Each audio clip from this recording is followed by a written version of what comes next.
अगर मैं बात करूं शिशिर ऋतु या हेमंत ऋतु की, तो शास्त्र के दृष्टिकोण से शिशिर ऋतु को तपस्या, समर्पण और मोक्ष का समय माना गया है। शास्त्रों के अनुसार साधना, ध्यान और धार्मिक अनुष्ठानों का विशेष महत्व इसमें बताया गया है। यह समय आत्मा की शुद्धि और परमात्मा से जुड़ने का होता है। अगर वैज्ञानिक दृष्टिकोण की बात करूं तो शिशिर ऋतु में तापमान बहुत कम हो जाता है, जिससे शरीर को गर्म रखने की आवश्यकता होती है। इस समय ठंड से बचाव जैसे गर्म कपड़े, ऊनी कपड़े और हीटर का प्रयोग आवश्यक होता है। इस मौसम में प्रतिरक्षा प्रणाली को मजबूत बनाए रखने के लिए उचित आहार और जीवन शैली का प्रयोग करना चाहिए। वास्तुशास्त्र में अगर सुधार की बात की जाए तो शिशिर ऋतु में घर के उत्तर, पूर्व और उत्तर दिशा में गहरे रंगों का प्रयोग करना चाहिए। घर में मोटे कालीन, गद्दे और गर्म कपड़ों का उपयोग करना चाहिए। इस समय घर में हीटर और दियों का उपयोग भी गर्माहट बनाए रखने में आवश्यकता, मतलब एक अच्छा साधन है। इस समय यज्ञ और घर में यज्ञ और हवन भी बहुत शुभ माने गए हैं। ज्योतिषी परिवर्तन की अगर बात करूं तो शिशिर ऋतु में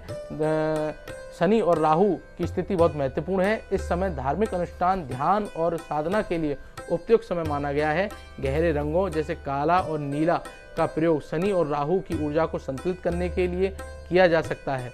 अगर स्वास्थ्य पर प्रभाव में देखूं तो शिशिर ऋतु में कफ दोष का असंतुलन हो सकता है, जिससे ठंड और बलगम की समस्या हो सकती है। और आयुर्वेद के अनुसार इस समय गर्म और पोषक आहार जैसे अदरक, शहद और मसालेदार भोजन और आदि का सेवन करना चाहिए। तेल मालिश और स्टीम थेरेपी का भी इस मौसम में प्रयोग करना लाभकारी होता है। गर्म कपड़े पहनना और गर्म पेय पदार्थों का सेवन भी स्वास्थ्य के लिए आवश्यक है।